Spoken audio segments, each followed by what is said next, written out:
Selamat datang di POV, setiap orang punya pendapat. Hari ini kita kedatangan narasumber yang spesial, langsung dari LSF. Ada Kak Eva Nur Cahyani. Oke, halo. Halo Kak Eva, selamat datang loh di podcastnya POV ini. Kak Eva Nur Cahyani ini sebagai seorang koordinator Lingkar Studi Feminis Regional Banten.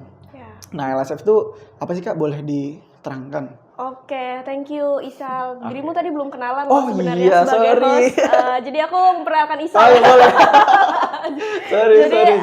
Di sini aku diundang sama Isal dan Asamerta Iya. dan teman-teman. Jadi host kita kali ini adalah Isal. Iya. Terima kasih. Oke deh. Nah, tadi Isal nanya soal Lingkar Studi Feminis. Jadi, Iya. Lingkar Studi Feminis itu adalah kolektif orang muda yang memang fokus di isu feminisme. Oke. Dia lahir di 2019. Dulu kita cita-citanya adalah untuk menghapus beberapa diskriminasi dan juga isu-isu kekerasan seksual di wilayah Banten. Nah, namun seiring berjalannya waktu dan lain sebagainya, akhirnya kita meluas. Jadi kita menjadikan feminisme itu sebagai pisau analisa dengan membahas beberapa isu-isu, misalnya baik itu isu ekonomi, politik, sosial, dan lain sebagainya menggunakan kacamata feminis. Oke. Kenapa sih penting kita menggunakan kacamata feminis? Karena di dunia yang patriarki ini, Wow, patriarki. wah, apa itu patriarki nanti ya? Di dunia yang patriarki ini yang menganggap bahwa perempuan itu second sex, bahwa perempuan itu nomor 2 dan lain sebagainya, tentu dalam mengambil keputusan ataupun kebijakan-kebijakan itu penting banget untuk kita melihat sudut pandang feminisme. Oke. Agar mencapai kesetaraan dan juga keadilan. Oh, ini nyerempet-nyerempet terkait dengan kesetaraan gender ya? Itu maksudnya ada terkait dengan kesetaraan gender kan? Betul. Oke. Nih Kak, aku mau nanya, ini Kakak sebagai seorang koordinator. Yap. Koordinator. Yap. Ini koordinator apakah ada ketua pusatnya atau gimana Kak? Gitu. Iya. Jadi sebenarnya kalau kita mengikuti, karena kita kan memang menginternalisasikan nilai feminisme ya. Jadi internalisasi nilai feminis itu kita tidak ada yang namanya penokohan. Oke. Dan tidak ada kepemimpinan tunggal. Makanya kenapa di dalam struktural Lingkar Studi Feminis itu dia sebenarnya ada 3 pimpinan. Ada koordinator, ada GA atau sekretaris, dan juga ada bendahara. Oke. Jadi kepemimpinan itu tidak hanya berpusat pada seorang koordinator gitu loh. Karena kalau sifatnya seorang koordinator saja itu kan dia sudah tidak egaliter. Semua keputusan sepertinya hanya di satu orang. Kita tidak memberikan kesempatan kepada beberapa anggota organisasi lain yang untuk memutuskan gitu. Jadi memang tidak ada kepemimpinan tunggal tersebut. Makanya nggak ada yang namanya disebut di kita tuh founder. Kemudian atau dia ketua, inisiator dan lain sebagainya. Pun koordinator itu juga untuk administrasi saja, tapi di dalam internal kepengurusannya sebenarnya siapapun bisa untuk memberikan aspirasi dan memimpin suatu program atau program kerja dan lain sebagainya. Tapi yang mencetuskan LSF ini Kak Eva kan? Iya. Berarti kan secara substansi Kak Eva sebagai founder. Ya, gitu. Hanya betul. tidak menempatkan diri sebagai penokohan. Ya. Biar tidak ada pembuat keputusan tunggal. Betul. Berarti jatuhnya kayak kolektif kolegial nggak sih? Betul, cocok. Gitu ya? Ya. Kolektif gitu. kolegial. Kolektif kolegial. Jadi ini menarik nih karena aku kan di Pramuka, di Dewan Kerja nih Kak. Di Dewan Kerja itu di PPDK-nya, petunjuk penyelenggara Dewan Kerja. Kita sifatnya adalah kolektif dan kolegial. Jadi kita kita musyawarahkan secara bersama-sama, terus kita putuskan secara bersama-sama. Betul. Ya. Ini kayaknya Pramuka menanamkan nilai-nilai feminis feminisme. nih. Iya, cocok. Iya Kak, ini Kakak kan udah jadi koordinator. Secara substansi, aku ngomongnya secara substansi nih ya, karena biar tidak terlalu penokohan, kan tidak ada nih ya konsep penokohan ya kan. Betul. Udah berapa lama Kak? Udah berapa lama? Iya. Udah berapa lama nih? Diriku itu terjun di isu feminisme itu 2019. Nah, kemudian untuk jadi koordinator itu diputuskannya di 2020. Karena di 2019 itu kita masih masa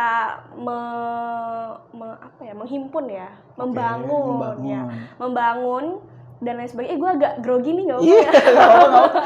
Nggak apa-apa ya teman-teman, aku juga grogi.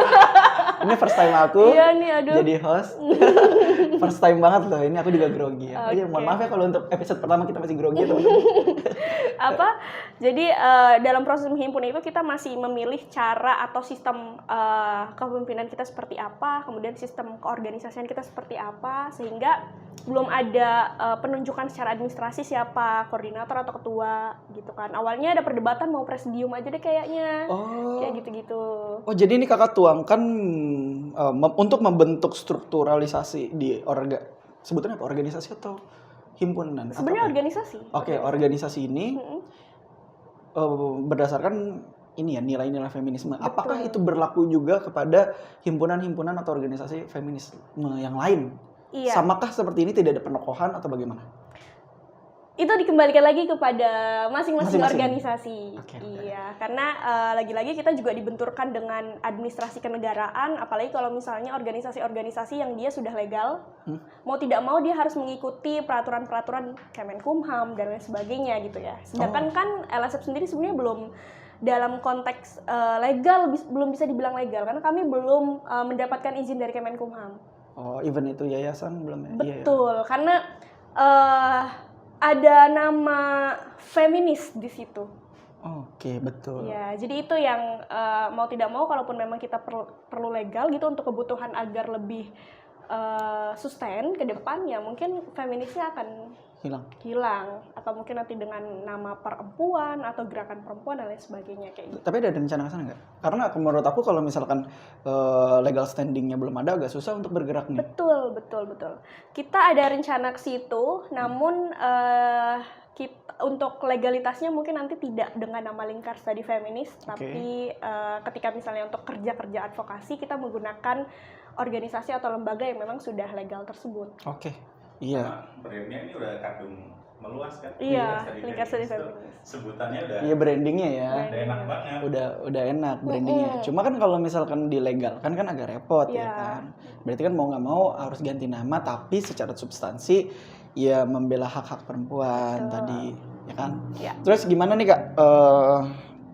Sejarah aku pengen tahu lebih jauh sih. Karena bingung sebetulnya kayak feminisme itu apa, terus juga ini tuh tentang apakah cuma berkaitan dengan memperjuangkan hak perempuan kah gitu atau bagaimana? Kayak perlu banyak tahu nih kita sama sejarahnya mungkin gimana tuh? Iya, kalau kita mengacu kepada sejarah, memang sejarahnya itu memperjuangkan hak-hak perempuan. Karena pada saat itu kan di di global gitu ya, pada abad ke-17 dan 19, perempuan itu tidak mendapatkan hak secara politik. Baik itu untuk dipilih ataupun memilih. Itu kapan? Sorry. Abad ke-17-19.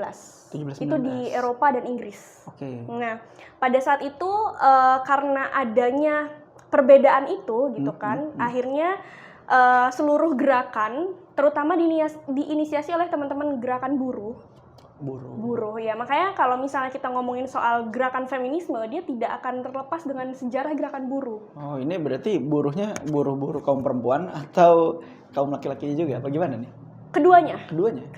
Yang memang kaum buruh memang di dalam global itu dia organisasi yang sudah sangat sadar akan kesetaraan pada saat itu, sehingga diorganisirlah buruh-buruh perempuannya, mengorganisir buruh-buruh perempuan. Kemudian pada saat itu ada aksi besar-besaran yang kita namakan dengan Bread and Roast. Jadi mereka menggunakan alat-alat aksinya itu dia menggunakan mawar dan juga roti, bread. Karena pada saat itu upah tidak layak itu diberikan oleh perusahaan yang memang dia memproduksi roti. Oke, mawarnya apa nih? Mawarnya itu adalah bentuk perlawanan pada saat itu, perlawanan berkabung kali ya? Apa? Bukan, enggak? Kalau di dalam sejarah sih perlawanan ya. Perlawanan. Betul. Di dalam feminisme tuh kayak misalnya mawar, kemudian juga warna ungu. Oh, itu perlawanan. Itu perlawanan. Kayak gitu sih. Abad berapa tadi? 17-19. Berarti berkaitan dengan tadi ya untuk mencapai hak pendapatan ya. Iya, upah dari buruh. layak ya. Tapi sekarang karena itu kan awalnya ya, itu Iya. kan jadi kayaknya melebar banyak banget ya. Kayak aku ngelihat di Instagram, di sosial media berkaitan dengan feminisme itu tentang bagaimana perempuan ya bisa loh bekerja seperti laki-laki gitu. Tapi nyatanya kayak gini Kak. Aku ini nggak apa-apa ya kalau misalnya nggak mau dijawab nggak apa-apa nih. Tapi Iya, ini kan gimana? aku sebagai seorang awam ya yang awam tentang feminisme. Ini mah kacamata aku sebagai seorang yang belum paham tentang feminisme. Kayak perempuan memang awalnya tadi kan secara substansi mau apa tadi? Upah layak, betul. Kan sekarang jadi kan melebar banyak banget ya, gitu. Kayak aku ngelihat kayak sebetulnya perempuan bisa kok gitu kesetaraan. Tadi aku berkaitan dengan kesetaraan gender bisa kok ngerjain kerjaan laki-laki, tapi laki-laki nge-counter nih. Tapi secara mayoritas banyak loh, tetap aja perempuan nggak bisa ngerjain kayak misalnya ngelas. Coba jarang banget ada cewek yang bisa ngelas misalkan.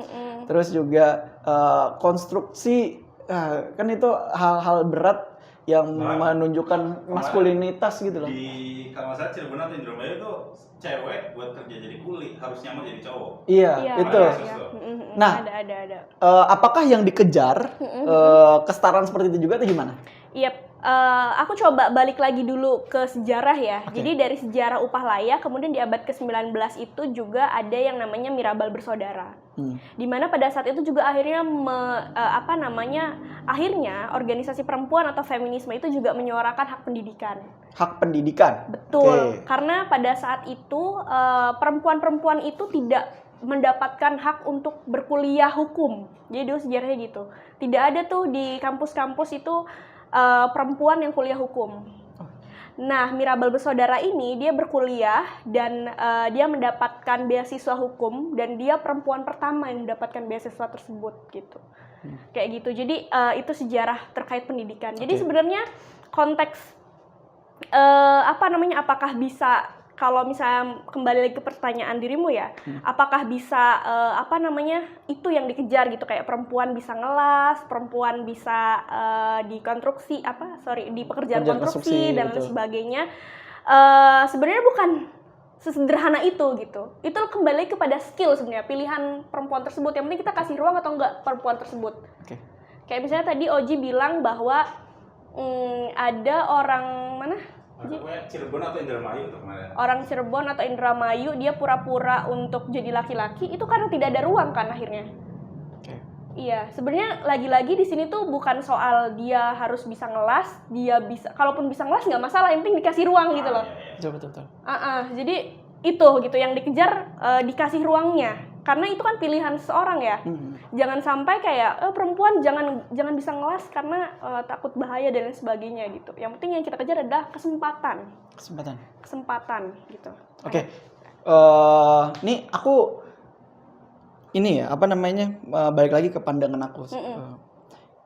Sebetulnya yang menjadi bukan persoalan yang diperjuangkan oleh seorang feminis itu kan untuk mencapai kesetaraan ya kan, atau untuk mendapatkan ruang-ruang yang mungkin belum diberikan. Sebetulnya aku mikir jangan-jangan terkait dengan ruang itu udah diberikan, tapi karena emang laki-laki mendominasi terkait dengan skill dan lain sebagainya, jadi secara alamiah perempuan yang tersingkirkan. Tapi bukan berarti di dunia ini laki-laki tidak mau memberikan ruang, tapi memang sudah secara alamiah terbentuk menjadi mayoritas sendiri untuk melakukan sesuatu hal, kayak misalkan terkait dengan pekerjaan tadi ya, hal-hal berat dan lain sebagainya, kemudian yang masalah hukum dan lain sebagainya. Aku sih berpikir kayak jangan-jangan kayaknya emang karena si laki-lakinya condong nih, dan perempuannya masih belum terlalu mendominasi. Apakah sesederhana itu atau gimana? Sebenarnya nggak sesederhana itu ya, karena dulu tuh juga, karena kalau kita berangkat dari dulu ya di global gitu ya, tidak ada kesempatan, kemudian masih ada second sex tadi. Perempuan itu dianggap ketika dia bekerja dia hanya nafkah tambahan. Makanya ketika dia bekerja ya upahnya tidak layak gitu kan. Nah kalau misalnya dalam konteks hari ini kita tuh harus ngelihat bagaimana kebijakan atau kesempatan misalnya dalam konteks berelasi ya antara perempuan dan laki-laki, itu kita harus melihat antara akses, partisipasi, kontrol, dan manfaat. Betul misalnya perempuan udah mendapatkan akses untuk bersekolah, atau misalnya berpolitik, atau misalnya bekerja. Tetapi bagaimana partisipasinya? Apakah didengar atau tidak? Gitu. Jadi harus sedalam itu, makanya kenapa feminisme hadir, menggunakan pengetahuan feminisme dengan menjadikan feminisme sebagai alat ukur. Apakah kita sudah memberikan ruang terhadap perempuan itu? Karena memberikan ruang itu bukan hanya konteks akses. Gitu. Tapi itu tadi ada partisipasi, kontrol, dan manfaat. Apakah perempuan tersebut akhirnya juga menerima manfaat daripada akses dan juga partisipasi yang diberikan kepada dia? Ini kalau aku berpikir kayak ketika feminisme melakukan pergerakan, perjuangan, seolah-olah ofensif terhadap kaum laki-laki yang terlalu mendominasi.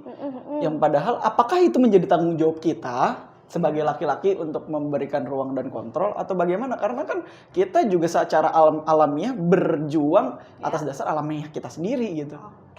Maka dari itu adanya feminisme. Nah, penting banget untuk kadang ada kekeliruan ya bahwa feminisme itu adalah hanya pergerakan. Padahal feminisme itu adalah juga ilmu pengetahuan. Yang dimana dia terus bergerak, terus memperbarui pengetahuannya, berubah-ubah dan lain sebagainya. Ada kajian, maksudnya di kampus-kampus ada? Ada. Tapi kalau di kampus konteksnya di Indonesia itu pasti isunya tentang gender ya. Karena ya kayak misalnya gender equality atau sosiologi gender atau misalnya dalam konteks hukum tuh ada feminist legal theory dan lain sebagainya. Nah, memang untuk saat ini di pendidikan yang sangat berani untuk lebih benar-benar rigid menyuarakan feminisme ya hukum. Karena memang dia kenapa juga kembali lagi coba ya ke sejarah. Ke sejarah LSF gitu ya. Kenapa namanya feminisme? Karena kita mau secara lantang bahwa ini loh, kita memang menyuarakan isu feminisme. Karena kan kadang ada organisasi yang dia hanya memakai nama ya perempuan, tapi nilai-nilai feminisme. Tapi kalau kita karena itu tadi, karena nama dan nilai internalisasi feminisme itu masih sangat jarang. Jadi kita sangat terbuka dengan ya nilai-nilai feminisme gitu. Kita secara pede gitu ya. Berarti bukan berarti mau ofensif terhadap kaum laki-laki ya? Betul, tidak ya. Aku lihat kayaknya sependek yang aku tahu di partai politik kemarin pas Pilpres ya 2024 ini ada syarat minimal persentase partisipasi calon legislatif perempuan. Kalau misalnya tidak memenuhi maka anggota legislatif tersebut, partai politik tersebut tidak bisa mencalonkan, ya kan? Kalau nggak salah gitu ya. Berarti betul nggak sih sebetulnya secara alamiah yang memang diberikan oleh Tuhan secara given, ya perempuan itu seperti ini gitu. Enggak. Sebenarnya enggak itu bukan pemberian ya. Bukan pemberian dalam artian itu konstruksi sosial sebenarnya. Konstruksi sosial. Karena akhirnya yang melekat gini. Nah, konstruksi sosial. Oke. Ya, yang menarik dari feminisme itu makanya kita selalu bilang bahwa feminisme itu bukan hanya sekedar perempuan, tapi dia gerakan dan pengetahuan yang bisa dipelajari dan diikuti oleh siapapun. Karena kita dalam analisa feminisme kita juga mengenal yang namanya toxic masculinity misalnya. Toxic. Nah, toxic masculinity di sini adalah di mana ada konstruksi sosial juga yang dihadapi oleh laki-laki bahwa laki-laki yang memang dianggap laki-laki dia tidak boleh menangis. Betul. Padahal menangis itu fisiologis. Misalnya konstruksi sosial lagi laki-laki yang ganteng itu dia yang berotot. Dia yang putih dan lain sebagainya. Itu kan juga konstruksi sosial sebenarnya. Betul. Yang dimana itu juga diperjuangkan oleh nilai-nilai feminisme. Gitu. Berarti feminisme bukan tentang girls things aja ya? Betul. Tapi dia melawan konstruksi sosial yang memang merendahkan atau mendiskriminasi nilai-nilai seperti ekspresi, keberagaman, kemudian juga hal-hal yang fisiologis ya gitu. Dan itu kalau tadi konstruk sosial yang tadi Kak Eva sampaikan itu masuk banget loh ke psikolognya laki-laki. Walau even dia lagi sendirian nih. Betul. Merasa kayak gue nih kayak cemen banget nangis gitu. Padahal kan itu bentuk ekspresi ya, meluapkan dan psikologi. Karena kalau misalkan ditahan, Iya. kalau ditahan tuh jadi penyakit nggak sih? Betul. Ya tapi karena adanya konstruk sosial tersebut, jadi merasa laki-laki tuh harus kuat, laki-laki tuh nggak boleh nangis, laki-laki tuh nggak boleh cengeng gitu. Padahal ya it's okay nggak sih? Ya.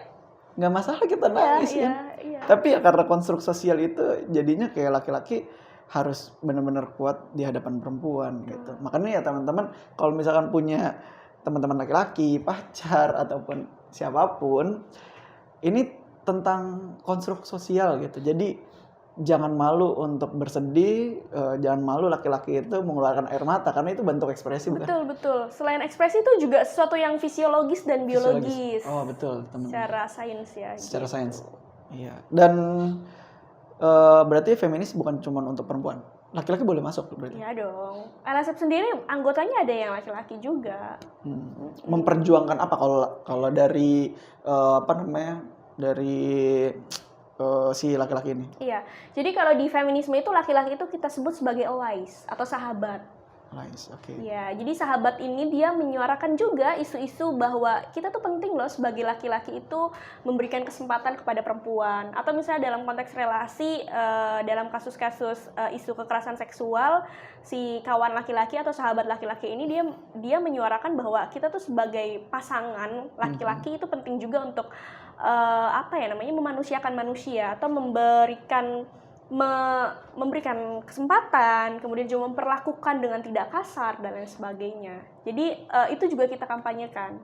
Karena kenapa? Karena itu tadi, karena konstruk sosial tadi akhirnya laki-laki nggak mau nangis, dipendem, akhirnya kan kadang dia berbuat kasar, melakukan kekerasan dan lain sebagainya gitu. Betul. Jadi itu juga salah satu alternatif gitu ya untuk kita mengurangi atau gerak-gerak pencegahan dalam isu KS itu adalah juga mengkampanyekan hal tersebut gitu. Mengkampanyekan terkait toxic masculinity tadi. Toxic masculinity. Iya. Nih Awan juga ini Kak. Atlet juga. Maksudnya aktif di dunia sport. Dunia olahraga tuh selalu pasti dibedakan antara laki-laki sama perempuan. Kayak misalkan contoh bola ada yang versi laki-laki, ada versi perempuan. Terus kayak misalkan aku silat ya tanding laki-laki sama tanding perempuan. Kan kalau aku melihat dari kacamata yang feminis, ya secara orang awam kalau memang itu yang diperjuangkan ya harusnya sama aja nggak sih? Kalau misalnya taruh antara laki-laki sama perempuan, harusnya kalau ya feminis mau sampai membela hak di olahraga, harusnya kayak ngebela juga nggak sih? Ini jangan perempuan lawan perempuan dong. Ya coba laki-laki lawan perempuan biar kelihatan nih kesetaraan gendernya gitu. Jadi kan kalau misalkan dibedakan antara perempuan lawan perempuan, laki-laki lawan laki-laki, kayak ngerasa beda tingkatan gitu. Padahal sebetulnya nggak tahu nih, kayak ada aja perempuan yang fisiknya jauh lebih kuat daripada laki-laki gitu. Betul. Itu ada ini nggak sih arah yang mau diperjuangkan ke sana nggak sih?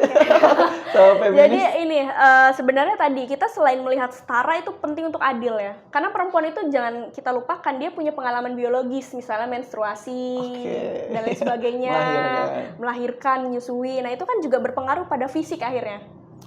Berarti secara biologis dan fisik memang bisa dikatakan perempuan mungkin jauh lebih lemah dari laki-laki apa gimana nih? Bukan, mungkin kata-katanya bukan jauh lebih lemah ya, sorry. Tapi karena ada pengalaman biologis tadi, jadi ya kita harus penggunaan energinya udah. Misalnya kayak contoh kebijakan gitu ya. Aku soalnya mempelajari juga sedikit feminist legal teori ya. Jadi kalau dalam konteks kebijakan yang terbaru misalnya tentang undang-undang KIA hari ini, dia memberikan kesempatan kepada perempuan untuk cuti. Sebenarnya bukan hanya KIA ya, tapi di undang-undang Cipta Kerja juga ada gitu. Walaupun implementasinya masih kurang. Nah, ada cuti menstruasi dan juga cuti melahirkan. Di UKIA itu ada cuti untuk laki-lakinya. Tapi tidak dijelaskan nih, laki-laki cuti itu untuk apa? Jangan sampai akhirnya juga mendomestifikasi perempuan lagi. Nah, ketika perempuan misalnya sedang melahirkan, ya mau tidak mau laki-laki juga punya partisipasi di situ gitu loh. Iya. Partisipasi ya. Iya, partisipasi untuk merawat anaknya dan sebagainya. Iya. Jadi kurang lebih tuh kayak gitu ya. Jadi bukan konteksnya lemah, tapi di sini kadang kayak karena itu tugas biologisnya perempuan, akhirnya laki-laki acuh. Kayak gitu. Akhirnya ya didomestifikasi lagi perempuannya kayak gitu. Oke. Kalau di ranah keluarga untuk menerapkan nilai-nilai feminisme itu gimana? Karena kan konstruk sosial ya di masyarakat, perempuan di dapur, laki-laki bekerja. Nah, ini apa kira-kira dari case ini yang mungkin perlu dirubah sama feminis terkait dengan konstruk sosial ini nih? Lagi-lagi Kesempatan. Karena kadang kayak apa ya namanya? Berarti nggak masalah dong kalau misalkan laki-laki nih jaga rumah? Iya nggak masalah. Gitu. Nggak masalah. Kenapa? Itu kan skill yang apa ya namanya? Itu skill personal gitu ya. Orang bisa masak, orang bisa menjaga rumah, itu skill yang harus dimiliki semua orang, bukan hanya perempuan gitu. Kayak gitu. Dan apa namanya? Kadang kultur kita misalnya kayak dari segi makan aja, yang masak ibu, tapi yang makan duluan bapak. Bapak ya. Nah itu karena akhirnya nggak ada pembagian peran karena tadi konstruk sosial tadi yang dimana ya domestik itu perempuan, padahal itu skill personal. Oke, skill Gitu. personal. Iya. Jadi intinya semua ini adalah konstruk sosial dan yang diperjuangkan adalah untuk menembus batas-batas konstruk sosial yang udah diciptakan oleh masyarakat itu sendiri untuk mencapai posisi-posisi yang seharusnya tidak seperti sekarang gitu kan untuk feminisme. Terus jadi intinya feminisme itu apa nih Kak? Intinya feminisme adalah kita ingin memperjuangkan kesetaraan dan keadilan bukan hanya untuk perempuan, tapi untuk seluruh masyarakat yang terdiskriminasi sebenarnya. Bagi kawan laki-laki, bagi kawan disabilitas, kawan-kawan keberagaman gender dan lain sebagainya. Itu yang yang kita perjuangkan gitu ya. Sampai dengan saat ini. Saat ini. Kalau dari LSF sendiri, di Banten ini yang sedang concernnya apa aja? Kita saat ini kalau di LSF kita sedang concern yang pertama itu kerjasama. Sebenarnya kita sedang advokasi dengan DP3AP2KB Kota Tangerang Selatan dan DP3A Kabupaten Tangerang untuk membuat alur pencegahan dan penanganan KS yang terintegrasi. Jadi agar dinas-dinas terkait itu bisa aware dalam melakukan penindakan untuk pendampingan kasus ya. Jadi bukan hanya DP3A tapi juga dinas kesehatan, kemudian juga dinas pendidikan. Bagaimana misalnya ketika KS-nya terjadi di di lingkup pendidikan gitu kan. Kemudian kalau misalnya si korbannya butuh akses pemeriksaan fisik dan sebagainya, itu dinas kesehatan juga bisa inline di situ gitu. Oke. Ini udah lumayan panjang nih bicara tentang feminis. Tapi ini aku agak sedikit melenceng dari pembahasan feminisme. Jadi sebetulnya aku ada kasus sebetulnya yang aku temui beberapa bulan sebelumnya, yang lalu atau tahun lalu aku sempat ngontek Kak Eva nih. Ada satu kasus. Yeah. Sebetulnya ini kasus udah lama dan jatuhnya suka sama suka. Ini di-record ya? Iya, boleh kan? Nggak apa-apa. Takutnya ini ya, privasi korban. Nggak masalah sih, yang penting nggak menyantumkan inisial atau... Aku nggak nyantumin inisial. Oh, oke. Ini Inisial I. nggak ada inisial. Korban, pelaku semuanya ditutupin. Iya.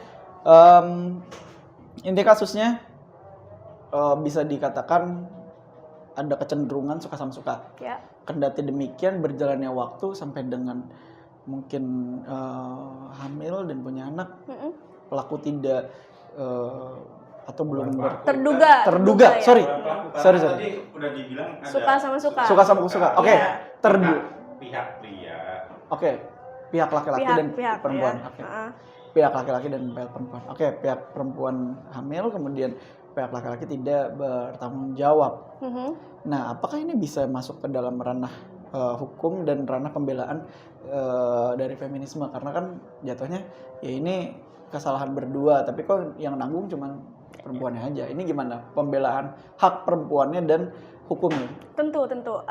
Di sini konteksnya bukan soal apa namanya tadi, karena udah jelas ya, udah clear bahwa itu suka sama suka. Sorry, belum clearnya tuh kita belum bisa nyebut iya atau enggaknya.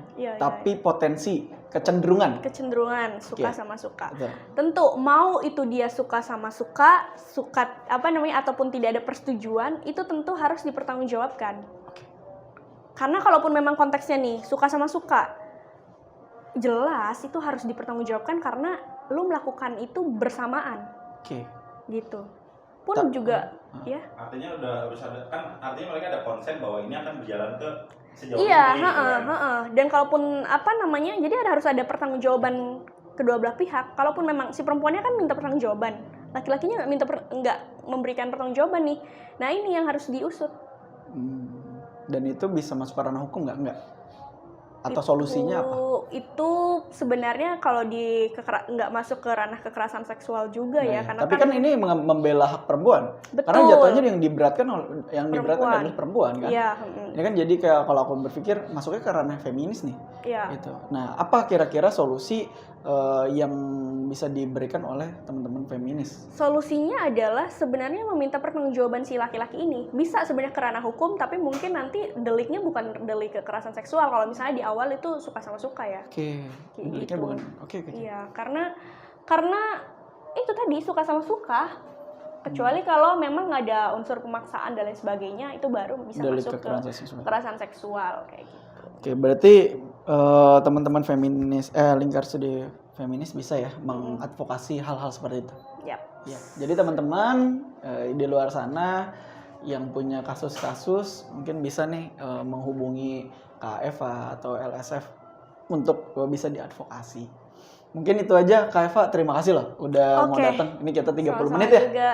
30 menit kita berbicara, ngobrol tentang feminisme. Semoga nanti kita ada part-part selanjutnya karena feminis nggak cuman sebatas ini kan, karena banyak banget hal yang dibahas terkait dengan feminis. Jangan lupa saksikan dan pantau terus sosial medianya Asamerta Entertainment, Instagram, TikTok, dan YouTube untuk mendapatkan notifikasi terbaru konten-kontennya Asamerta. Saya Faisal Izul Haq. Saya Eva Nur Cahyani. Kami berdua pamit undur diri. Dadah. Oke, sampai ketemu. Bye.